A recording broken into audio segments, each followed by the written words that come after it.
Well, we are going to go ahead and get started. My name is Sulondia Hammond, affectionately known as Sue Ham Baby, and I am excited to have with me tonight on this call Dr. Dennis Kimbrell. I tell you, I read his book, The Wealth Choice, and I was just blown away. And so immediately, I just had to get to him and ask him for an interview, and I'm so thankful that he's obliged. Let me tell you a little bit about Dr. Dennis Kimbrell, for those of you that may not know. He spent his entire career interviewing peak performers all over the world and gleaning their best ideas, strategies, and success principles from their words. He's heard the same things enough times to know that all people who succeed tend to follow the same path, and that all people who have not succeeded yet tend to fall into the same pit over and over again. Now, Dr. Kimbrell is a best-selling author of 5 books, a writing partner and a master trainer for the prestigious Napoleon Hill Foundation, and is on the faculty at Clark Atlanta University School of Business Administration. He's a recipient of the Dale Carnegie Personal Achievement Award. He received his BA degree from the University of Oklahoma and a MA and doctorate from Northwestern University, where he studied wealth and poverty in underdeveloped countries. Now, in 2005, the great thing about Dr. Dennis Kimbrell is the Black MBA Association presented him with the 2005 H. Naylor Fitzhugh Award, recognizing him as one of the top professors in the nation. And I could go on and on and on and on and on, but I am going to let Dr. Dennis Kimbrell tell us some more about himself, because we want to find out just how he became a part of the Napoleon Hill Foundation. But before we get into that, I have to extend my hospitality and say thank you, Dr. Dennis Kimbrell, for being a part of this call. Oh, Shalandria, I am honored. Thank you very much. You and your team could have selected anybody and reached out and connected with me, and I am just happy to oblige. Oh, my goodness. Please call me Sue Ham. I would say it like Sue Ham Baby, but I'm going to just say Sue Ham. Sue Ham it is, child. You want to be Sue Ham, you can be Sue Ham all you want. I love it. I love it. Now, I have to ask you, because like I said, I read your book, the current book that you now have out, Wealth Choice. And I'm telling you, I really could not put this book down. And I was, my son's father was in here, my best friend, and I was just reading excerpts of the book. And I was like, oh, my God, I can't believe this. And he's like, what book are you reading? And I was like, Dr. Dennis Kimbrell's Wealth Choice. It was a book that was suggested to me by one of my Facebook friends, Shoner Johnson. And so I was like, don't worry about it. When I'm finished reading it, you can just get my iPad and read it on Kindle. And he was like, I'm about to download it right now the way you're carrying on. So. Wow. Well, it's making quite a name for itself, and I don't mind sharing with you. It's really the #1 book in Black America, though the principles are applicable to anybody. But Suham, it's a 7-year effort. And like you mentioned in the intro, for 7 years, I just went around the country, and I'm very specific in my respondent list and respondent base. I only wanted Black millionaires. When Martin Luther King led the Montgomery bus boycott in the late 1950s, there were only 5 Black millionaires in the United States. I interviewed 3 of the 5 and shared their story in Think and Grow Rich, A Black Choice. Today, you have 35,000 Black millionaires and 5 Black billionaires in the United States, and I shared many of the stories based on face-to-face interviews, focus groups, and a full-blown survey. So I guess it's a book whose time has come and is more than apropos, because when you look at Black America, again, though the book is for anybody, but when you look at Black America and you look at every economic indicator that would lead to prosperity or financial success, if we aren't in last place, we're next to last place. So the wealth choice may not be the best choice, but for so many of us, it's our only choice. And, I love the fact that it is applicable to Black America. But when I read the book, I was just blown away, because I hadn't realized that there were so many Blacks that had done so many phenomenal things. But for you listeners that are not Black, trust me, the principles that we're going to cover tonight, they are applicable to anyone who is striving to be a millionaire or to just be in a better financial status. Now, Dr. Kimbrell, I got to read you something from The Wealth Choice. Now, you wrote, more than 25 years ago, my father died absolutely broke, despite attending college and working nonstop for nearly 30 years. I remembered wondering how in a country brimming with opportunities and endless possibilities, anyone could work so hard during his or her life and end up with little or nothing before falling into the lap of Social Security. Now, I have to ask you, growing up, seeing your father like that, is that what placed you into the position of wanting to help Black Americans, to have something? Because you're right. So many of us work all of our lives, and we end up with nothing. Well, and again, it goes back to, and I'm glad you sort of plucked that out of the book. What was lacking with my father were a number of factors. Number one, opportunity. I mean, here's a man who for 4 years of his life dodged bullets in Europe during World War II.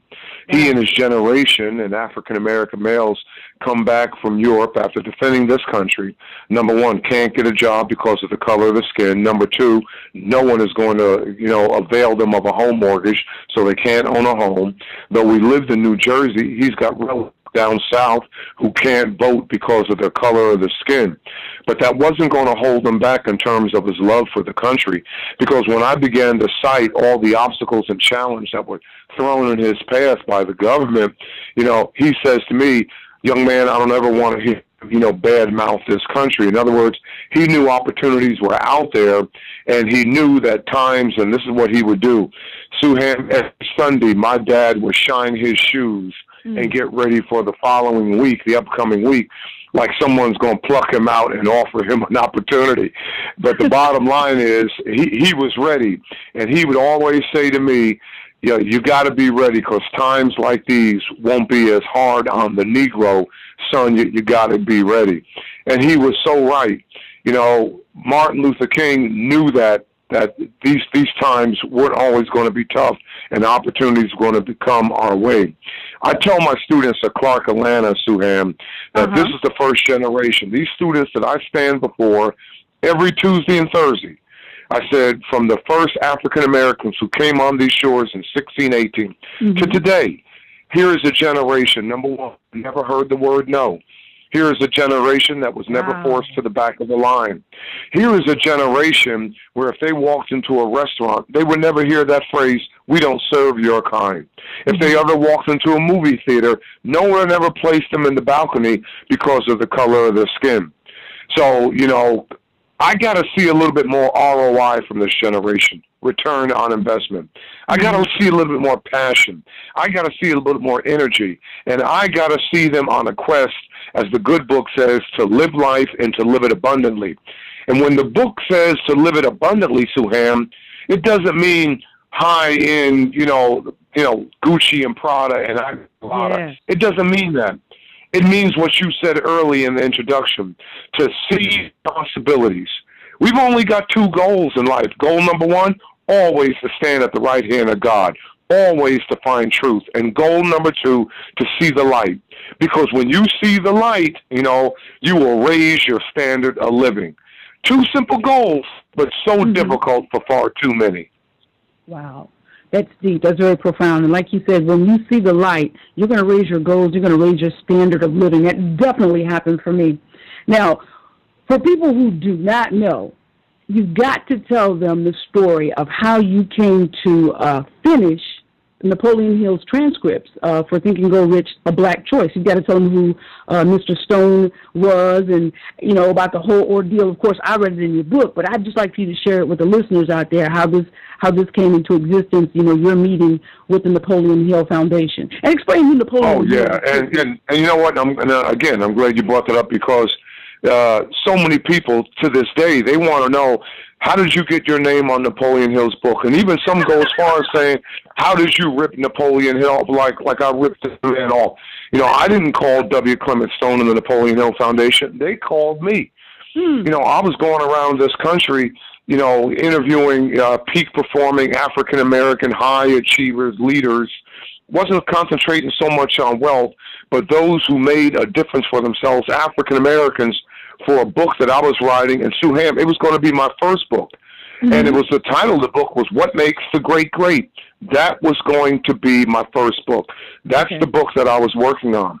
And because that book was the first of its type, here I was, interviewing high-achieving black men and women that was going to overlook the barriers, overlook the obstacles, turn a blind eye to all the victimization and all the excuses, that whole mentality, and say, hey, listen, I was just going to focus in on success. Mm-hmm. Well, I had folks calling me up for interviews. I was writing magazine articles. I had Success magazine on my back. They wanted an article because the manuscript was damn near finished. Uh-huh. And one of those articles that I wrote made it to the desk of W. Clement Stone. Uh-huh. Now, for your listeners who have no idea who W. Clement Stone was, he was the wealthiest man of his time. He was the Bill Gates of his time. And he was the president. Wait a minute. He was the wealthiest man of his time, and he called you? And he called me. I just got back from interviewing Earl Graves, the publisher of Black Enterprise magazine. And long before caller ID, and long before caller waiting, and long before all of that, I had an answering machine, and there was a message on my answering machine from W. Clement Stone. And he said, young man, I heard about you. When can you come to Chicago? I would like to meet you. And I immediately returned his call, but I couldn't go to his to Chicago because me and my wife had to raise the money for the plane ticket and for the hotel and for the lodging. I mean, I was living off my wife's earnings as an accountant, and I had 3 daughters. This was a full-time job for me. Wow. So I returned the call. I give him a date. Me and my wife fly up to Chicago. She stays in the rent-a-car. It was November 3rd, 1986, Woo! And I meet with Stone and his sea of lieutenants for 2 hours. When I walked into his palatial offices in the suburbs of Chicago, there is Clement Stone behind a huge mahogany desk, holding one of his signature Havana cigars, smoking, one of those cigars with a bright flowered polka dot bow tie. And he says, we got a proposition for you. And I said, a proposition for me? He says, yes, based on what we see and hear, we want you to finish and update and complete a book. And I said, what book? And he reached across the credenza, pulled out the last 100 written pages of Napoleon Hill. Now, for your listeners who have no idea who Napoleon Hill was, he was by far America's most prolific self-help writer. He wrote 16 books in his lifetime. 8 of his books, you can go to, Barnes & Noble, go online to Amazon, download and order right now. But his all-time classic, number 1, was Laws of Success. And in 1933, he wrote Think and Grow Rich. And to this day, that book has sold more than 15 million copies. Sue Ham, at the time of his death, he was attempting to write a black version of Think and Grow Rich. And he only got 100 pages into the manuscript, died of a stroke. He was 87 years old, and W. Clement Stone held on to those pages for 16 years until the day that I walked into his office. Oh my goodness! Oh my goodness! You know what? With listening to that story, I read it, but listening to it, I got goosebumps just as I did when I read it, and it just reminded me of the scripture: "Your gift will make room for you." Here it is. They sent for you. They heard about you. So would it be fair to say that when you're doing something, do it with excellence and be persistent, and just know that your gift will make room for you? Oh, without a doubt, Suzanne. When you are the best at what you do, when excellence is the norm, not the exception. See, that's what Rachel Robinson told me when I met and interviewed her. I said to Rachel Robinson, Miss Robinson, what was it like being married to the man who broke the color barrier in baseball? And she said, well, Jack only lived by one rule. And I said, what is that? Excellence is the norm, not the exception. I got my business students at Clark Atlanta University School of Business. They got T-shirts on right now, and on the back of that T-shirt is that quote: when you are the best at what you do, when you find your area of excellence, when you pour your whole heart and soul into it, you never have to worry about income, and you never have to worry about employment. Why? The marketplace will seek you out. No one wants second best. They only want the best. And that's what you've got to focus in on. You've got to find your area of excellence. And how do you find your area of excellence? Ask yourself 3 critical questions. Question number 1, what do I love to do? What do I have a passion for? What can I throw my whole heart and soul into? Question number 2, what would you do for free? That's what I did for 7 years. If no one ever paid you a dime, if no one gave you financial reward for your efforts, what would you do for free? You know, when you're doing what you love to do and your work is your play, you'll never work a day in your life. And then last question, you know, what comes easy to you but difficult to somebody else? In other words, what is the inherent mission that beats on your chest? What have you been sent here to do? Why did the Lord blow breath into your lungs? And I'm asking your listeners, look, damn it, what are the 2 greatest days in your life? That's right. What are the 2 greatest days in your life? Well, the 2 greatest in your life, number 1, the day you were born. And number 2, the day you know why. You live the normal life, 75 to 78 years on earth. You do the calculus, Suham. That's only 30,000 days on earth. Time's not running out, but doggone it, your life is. And the critical question, you know, what are you going to do with the rest of your life that you have left? Hopefully, you'll commit yourself to excellence. And just like, you know, just like Beyonce Knowles told a little 12-year-old young girl, you know, do whatever you do so well, people can't ignore you. Do whatever you do so well, no one can ignore you. If you do that, you will have carved out an existence for yourself. You know what, Dr. Dennis Kimbrell, you are absolutely right. And I constantly put that quote up from time to time on my Facebook. You know, excellence will not go unrecognized. Just keep going. Keep being persistent. The problem is people think that success is overnight. And truthfully, it's overnight if you consider 10, 15 to 20 years overnight, because that's the average is going to take you to perfect your craft. And you always have to be a constant learner. You can never stop being a student.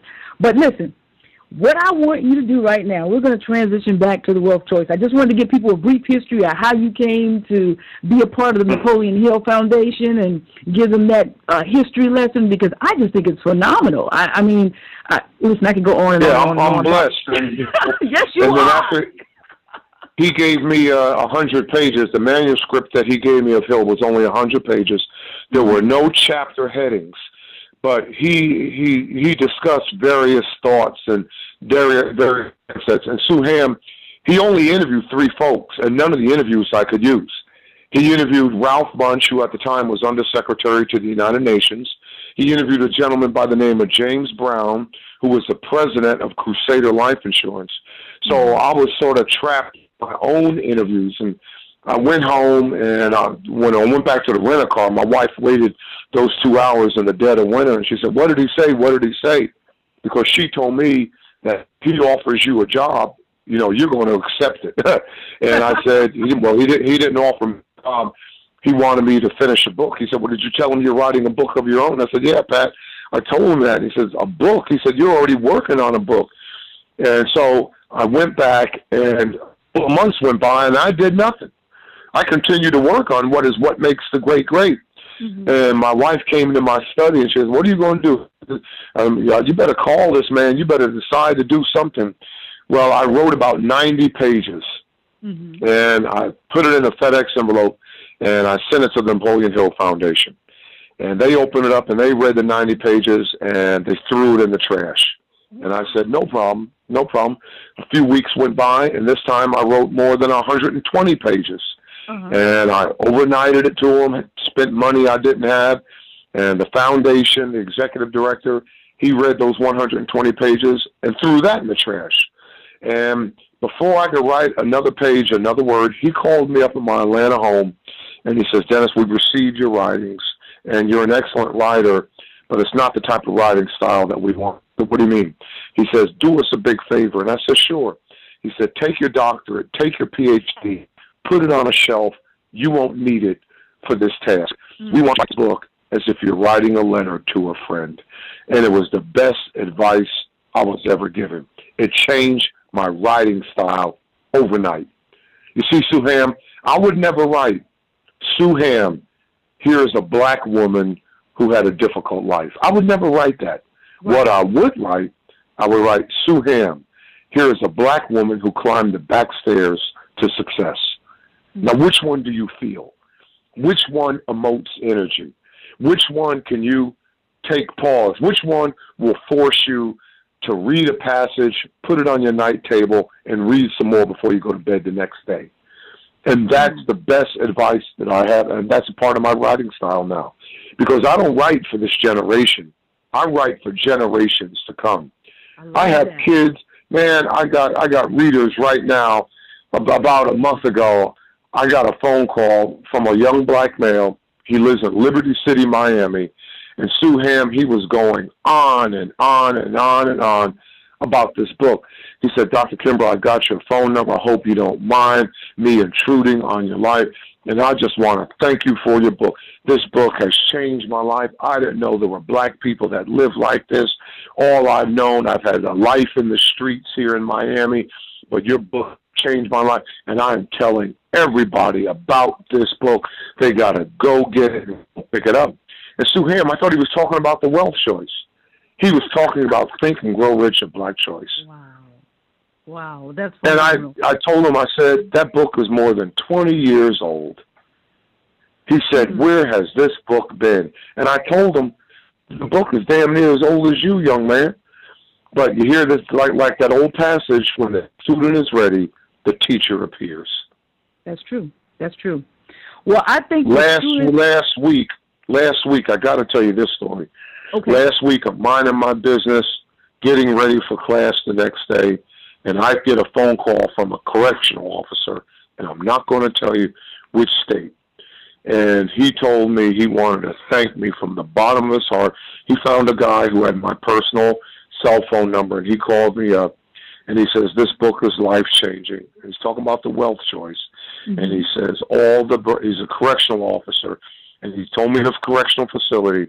He says, all the brothers, all the inmates are reading that book. And I said, I'm honored, I'm flattered, but you know you're breaking the law. And he said, yeah, I know I am too, because Wealth Choice is only out in hardback, and inmates aren't allowed hardback books. Wow. Now but he made an exception to get this book in their hand. And that's what I was just going to say. It is just that good to the point where he said that's just that good to break a rule. Yep. Yeah. He says this book is worthy of breaking rules. Oh, it definitely He said if you're going to break a rule, this is the book to break the rule. This is definitely the book. Well, I got to tell you, Dr. Dennis Kimbrell, I think the students are ready, and if you would indulge us, we would love to hear the 7 traits that you found in the millionaires that you interviewed as far as what it takes to become a millionaire. We would love for you to expound on that. 7 best practices that these men and women, if they don't adhere to on a daily basis, they definitely do it on a weekly and monthly basis. And to tell your listeners out there, I got them all. I interviewed them all from Steve Harvey to Tyler Perry. I mean, from Bob Johnson to BET. I got 3 of Black America's billionaires.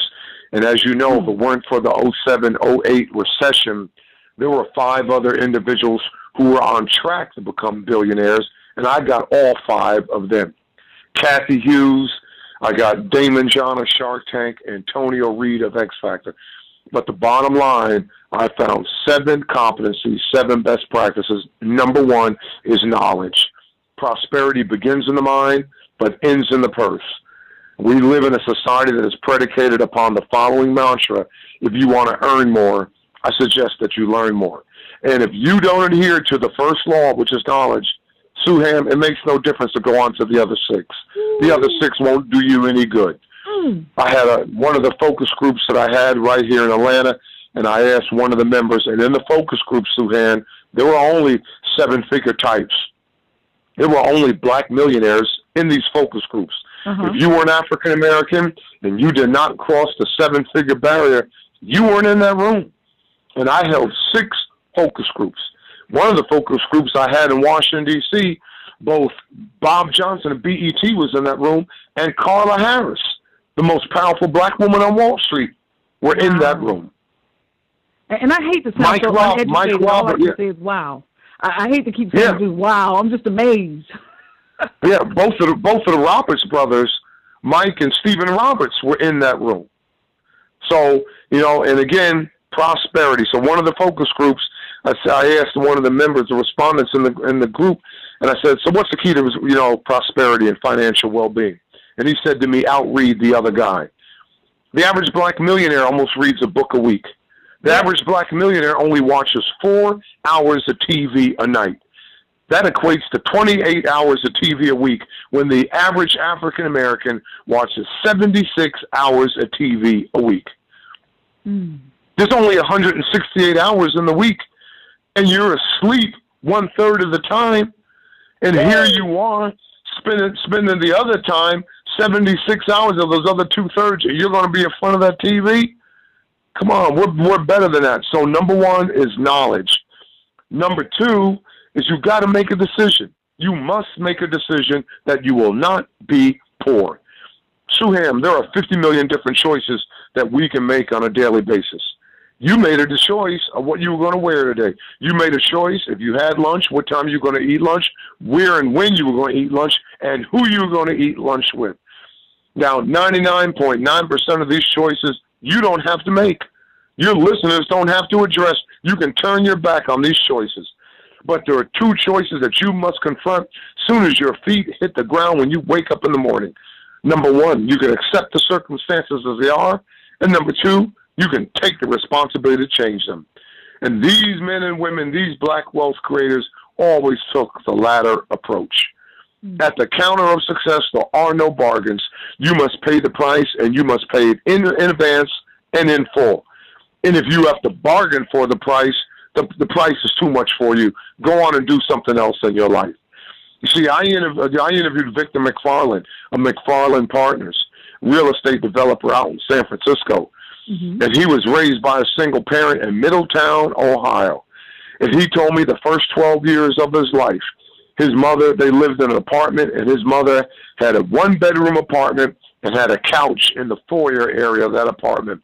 And for the first 12 years of his life, that couch substituted as the bed that he and his older sister slept on.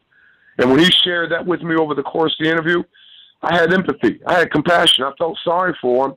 And he saw where I was going. He cut me off at the knees. He said, Doc, I don't want any compassion. I don't want any empathy. When I look back at it, that was probably the best 12 years of my life. I said, translate, Victor. He said, it was during those 12 years sleeping on that couch that I made a conscious decision that poverty would have no place in my life. Wow. That man is worth $600 million.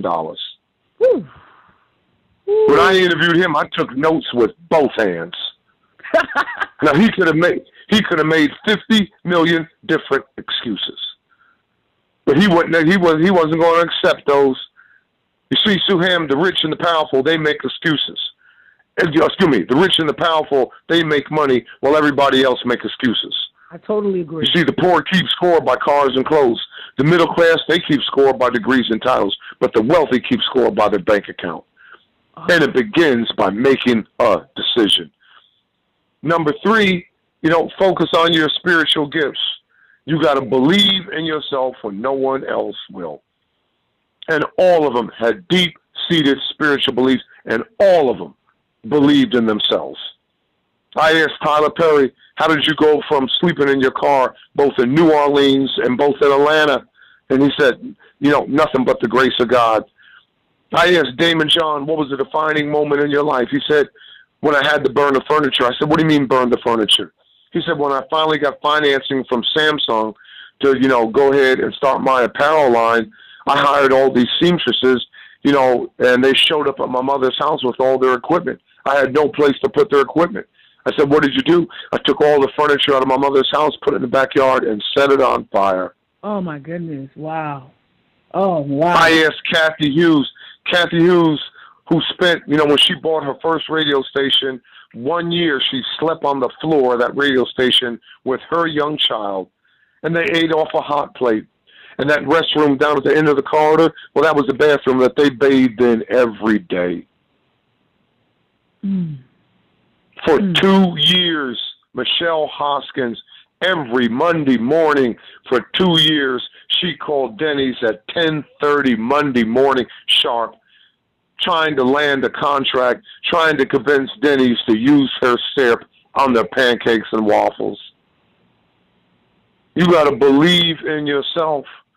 I mean, the Bible says it came to pass, not it came to stay.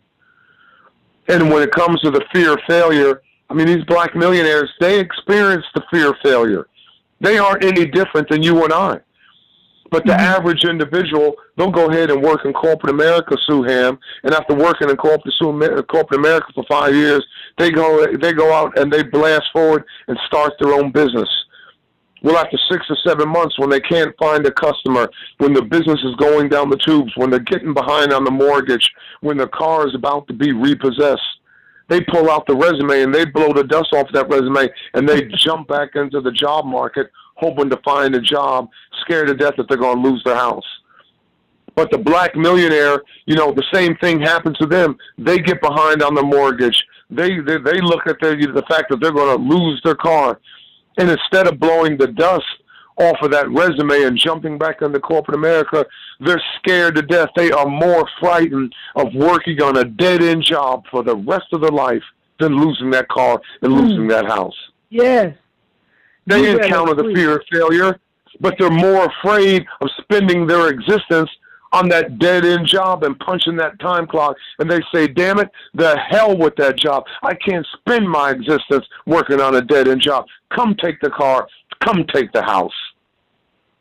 They both experience the fear of failure, but they're scared to death of two different things. That average individual is scared to death of losing that job and getting behind on the mortgage, where the black millionaire is scared to death of leading a mediocre existence. They both fear, but they fear two different things. Number 4, find your unique gifts. You got to tell me why the Lord took time and blew breath into your lungs. Why are you here?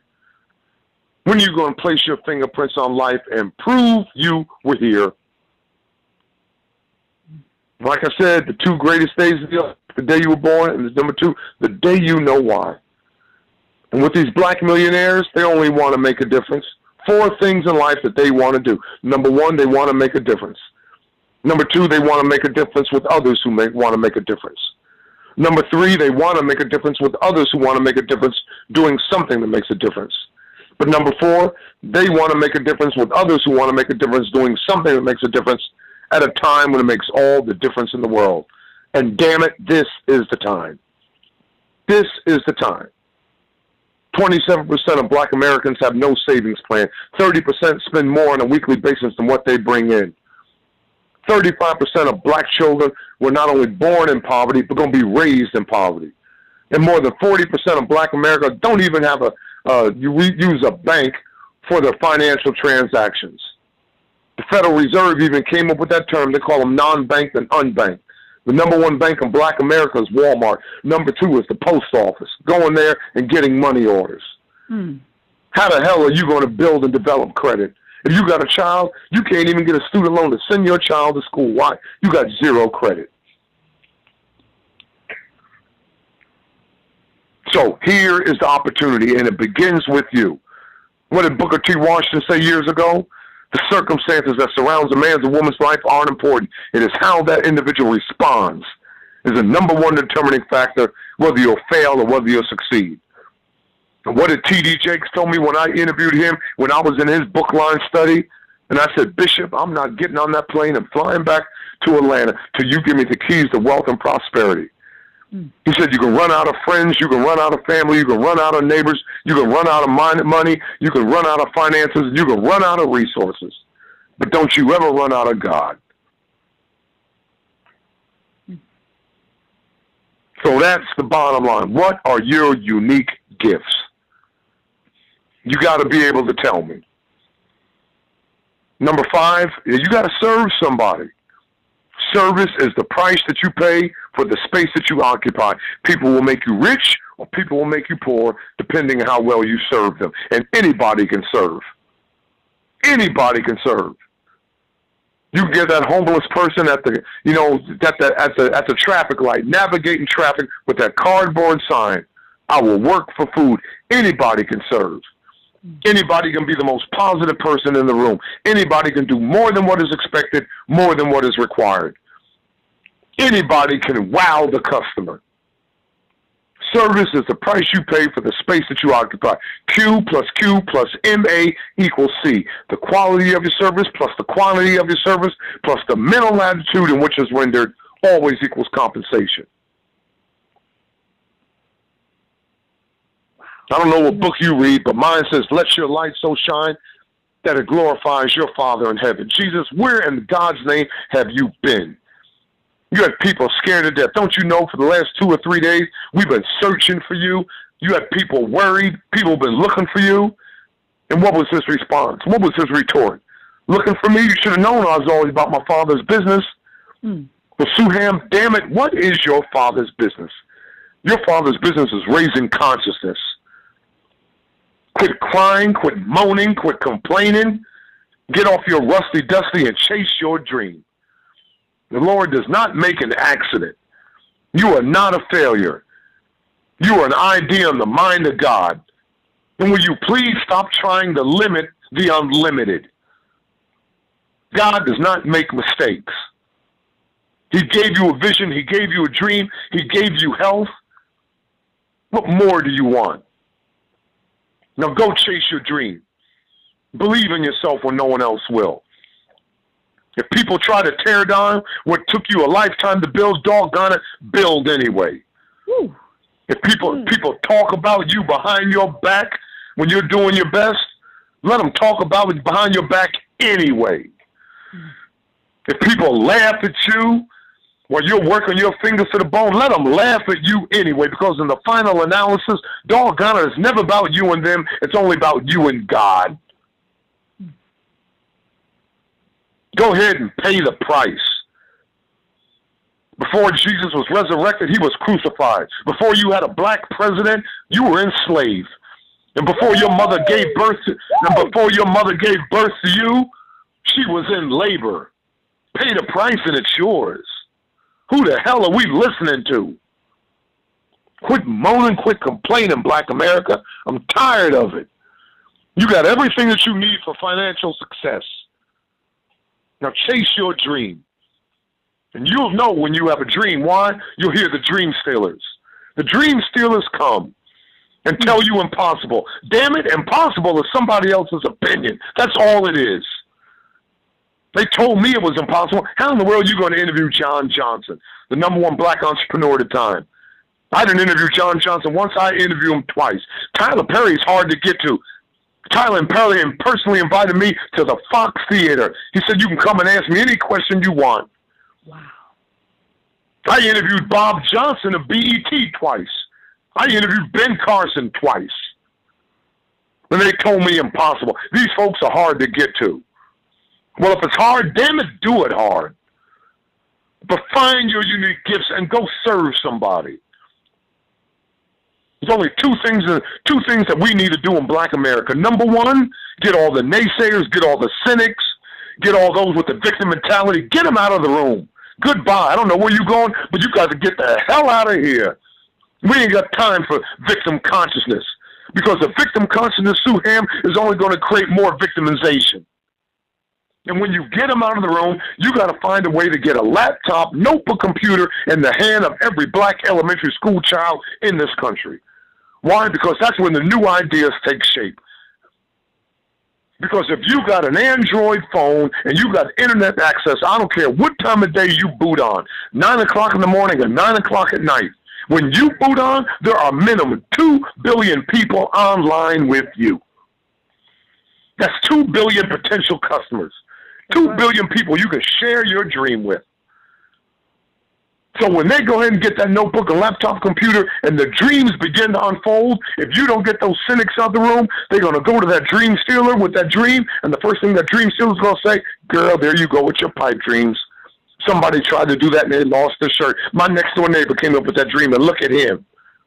They're going to steal that dream and break their heart. And we got a bunch of dream stealers that just got to go. Just got to go. I don't know where you're going, but you're getting the hell out of here.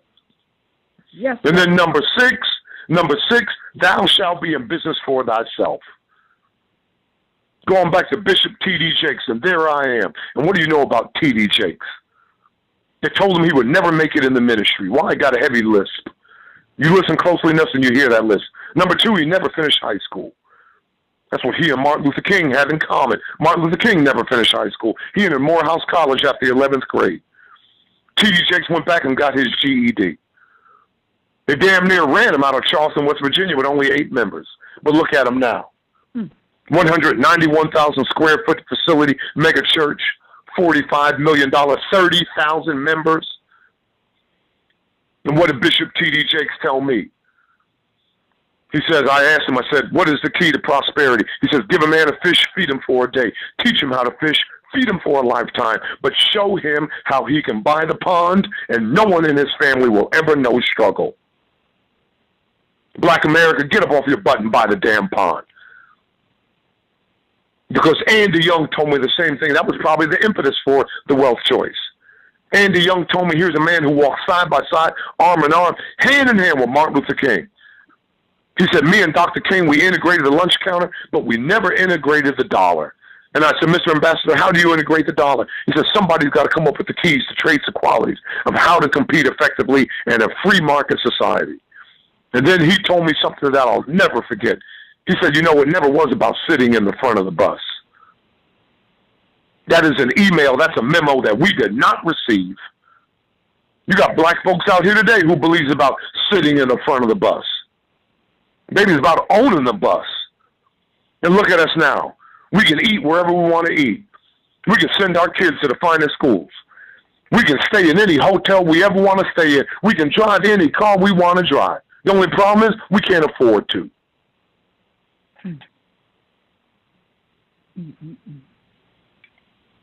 That's one email we did not receive. And your listeners can come at me. They can throw all the fiery darts at me they want. Just tell your listeners, I teach at a historical black college and university. I don't run. You see, I don't talk left, walk right. I don't do that. I teach at an HBCU. Every face I look into every Tuesday, Thursday, just like mine, just like my mama's face. If you teach at an HBCU, you are driven by one charge. Teach the unteachable, reach the unreachable, and be patient with the late bloomers. So come after me all you want. And then last but not least, make thy money grow. Yes. We got to make our money grow.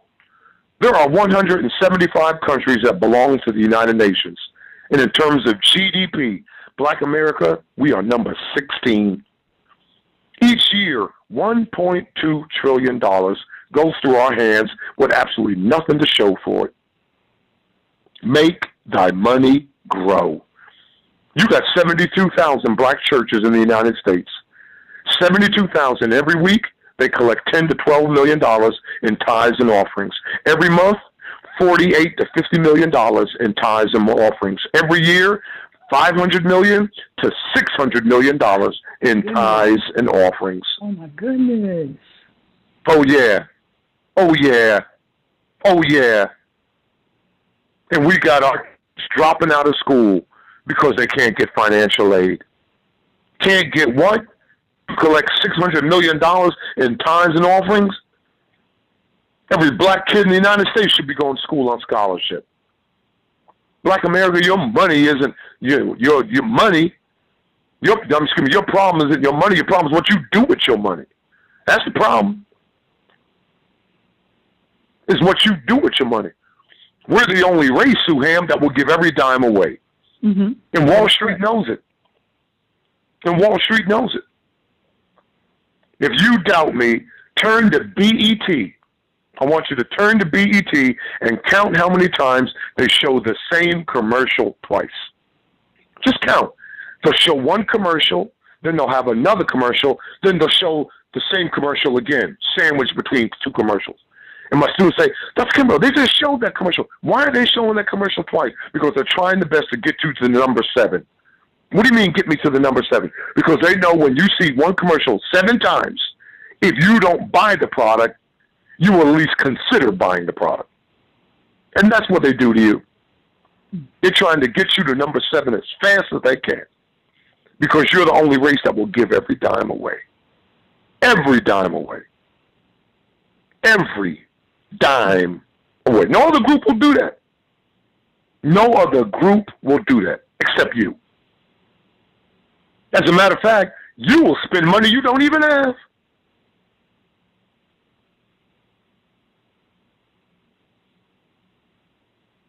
Sue Ham, are you still there? Yes, sir. Are you glad you asked for this interview? Did I step on your toes, Sue Ham? You done mashed my toes up under my shoes, Dr. Dennis Kimbrell. I know I'm supposed to be the host, but I'm telling you, I'm like a student here. I'm sitting here writing notes, and I'm just letting you go. This is just phenomenal. And if I had this training, sir, if I had this training 6-7 years ago, I would still myself be a millionaire. You see, I had so much money run through my hands. I knew how to obtain it, but I didn't know how to maintain it and make it grow. And that's our problem. Like you said, it's not the problem that we don't have the money. The problem is we don't know how to maintain it and make it grow. And the only way you're going to do that, like you said, I think your number one thing was learning and knowledge. Yeah, knowledge. Oh, man. Yes. Knowledge. Yes. Yep. In 1899, your most prolific scholar, W.B. Du Bois, wrote that seminal book, The Negro in Business. And you read the first 10, 15 pages. What does he say? Man or woman who won't control his finances will control little else. When he said little else, he wasn't talking about economics. He was talking about throughout society. And look at us. When Martin Luther King gave the I Have a Dream speech, August 28th, 1963, Sue Ham, when he and 250,000 tired souls sat at the feet of the Lincoln Memorial, only 1 out of 20 African-American families were on welfare. You know what it is today? It's 1 out of 5. Oh, my goodness. You're telling me it was 1 in 20, and now today is 1 out of 5? Yeah. Only 1 out of 4, less than 1 out of 4 black children were born out of wedlock. You know what it is now? More than 3 out of 4. Oh, my God. 75%. Yeah. Oh, now, I'm not blaming the victim. Baby girl, I'm telling your female listeners who are, I got 3 daughters and 2 granddaughters. So I talk to them all the time. Just because you can have a child doesn't mean you should have a child. Come on, somebody. So what I'm saying, and what I'm saying, if you do have a child, you tell the father of the child, man up. You want to be a man? You want to be that? Well, man up. And there's only 3 things that a man does. Number 1, a man praises his God. Number 2, a man makes his wife the number 1 important person in his life. Before I leave my house every day, I say a silent prayer. You know what that prayer is? Lord, make this the best day of my wife's life and allow me to play a role. Oh, my God, you're going to make me cry. Oh, my God. Oh. And allow me to play a role. And then number 3, what is the number 1 objective of a man? To make women and children feel safe. That's it. When a man walks in a room, women and children feel somebody's got my back. I feel safe now. Now, half the time they see these brothers, the women and children running. Yeah. And it only takes a few good brothers to make a change, Sue Ham. That's all it takes, girlfriend. We ain't talking no mega thousands, 100,000. Martin Luther King. No, it only takes a few good brothers. Look at your Lord and Savior. Look at Jesus Christ. Yeah. He only had 5,000 followers. He mentored 70. He coached 12.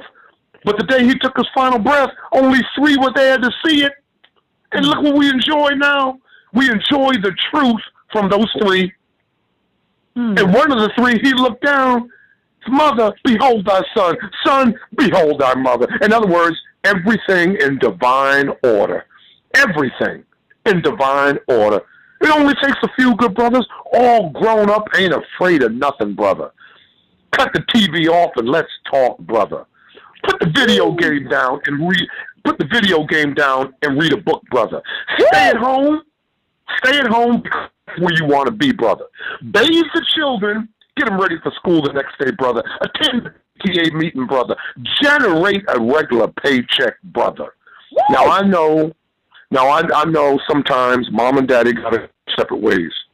See, I've been married 42 years. Me and my wife were seniors in college when we got married. Married 42 years. And I know sometimes it doesn't work out. Got to go ahead and divorce. But that doesn't change nothing. Pay the child support. Pay it on time in the right amount with a little extra thrown in, brother. That's the type of brother I'm talking about. Brothers, if you're listening, and if you're not doing it, that's the type of brothers we need. And females, same goes for you. You're inexcusable. Same for you now. Same for you. Yeah. Right. Instead of all this nonsense we see right now, man, all this stuff, acting a fool and stuff, pants sagging. I tell my male students, man, you'll never sag. I don't care in my class if I see you on campus. Because saggy pants lead to saggy attitude. Saggy attitude leads to saggy grades. Saggy grades leads to saggy transcript. Saggy transcript leads to saggy interviewing style. Saggy interviewing style leads to saggy job offer. Saggy job offer leads to saggy salary. And saggy salary leads to broke. And we don't need any more broke folks. No, we don't. No, we don't. We don't need broke-minded people, and we don't need people that's broke in the pocket at all. No.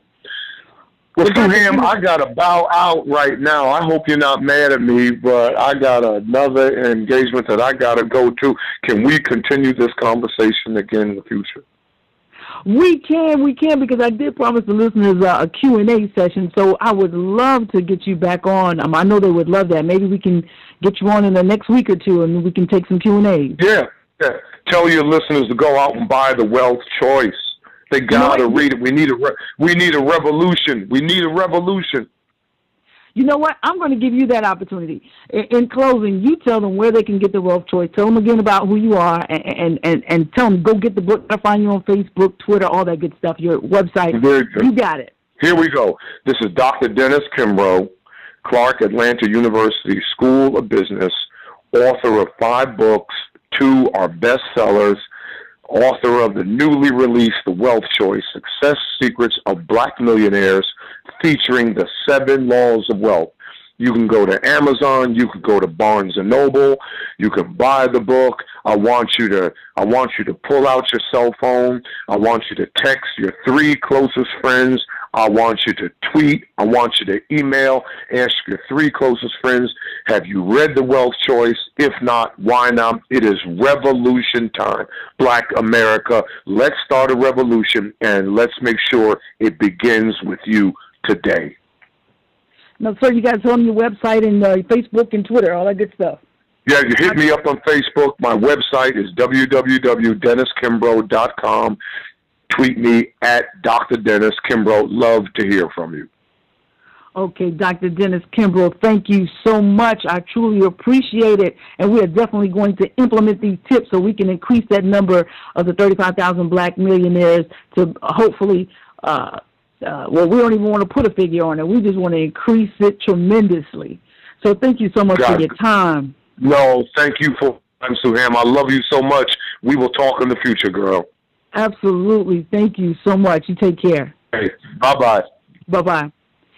Hey, everybody, I want to thank you for tuning in to this call. And unfortunately, Dr. Dennis Kimbrell had another engagement, but we are going to get him back on here, and we will do a Q&A session. I just want to remind you to implement those 7 tips that he said, which is, number 1, learning knowledge. It's important. Number 2, make a decision.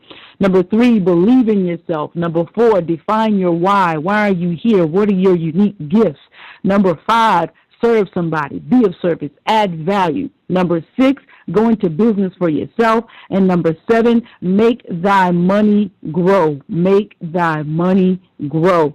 And listen, if you guys want to hear this replay again, I am going to send it out on my Facebook.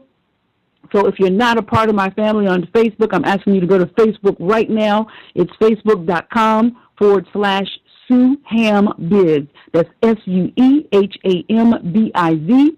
And become a fan. And I also want you to go there and just drop down the golden nuggets that you heard today, that you enjoyed the call and all of that good stuff. Also join me on Twitter at SueHamENT.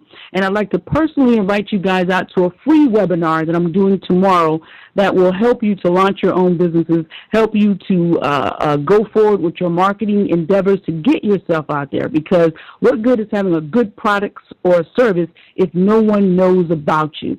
So if you'd like to be a part of that webinar, and again, it is free, go to sueham.com, that's SUEHAM.com, and sign up for the free webinar. All you have to do is go to the tab that says Sue Ham's Corner, sign up, and you will be in line to get that free training, because it is one of my life mission to expose people to the truth, to put the knowledge out there, to help people live on purpose and to live an abundant life, spiritually, mentally, physically, emotionally, and financially. So I thank you guys so much for tuning into this call tonight. I want you to call somebody, touch your neighbor, yell out the door and say, you should have been here. But because you're not here, guess what? I got a gift for you. Sue Ham gave me the recording, and I want you to listen to it. And make sure you guys go out and join Dr. Dennis Kimbrell's fan pages and his Twitter account and get the book Wealth Choice. Get the book Think and Grow Rich, A Black Choice. It is going to change your life. I'm telling you, this is not propaganda. This is the truth. This man is the truth. It opens up your eyes. It just makes you take a deeper look at yourself. So in closing, I'm encouraging you guys to always follow your dreams, always live on purpose, to live, learn, love, and laugh. And you better follow your dreams, baby. And you know who I am. I am Sulondia Hammond, affectionately known as Sue Ham, baby. And until next time, I love you guys to life. I'll talk to you soon. Thanks for tuning in.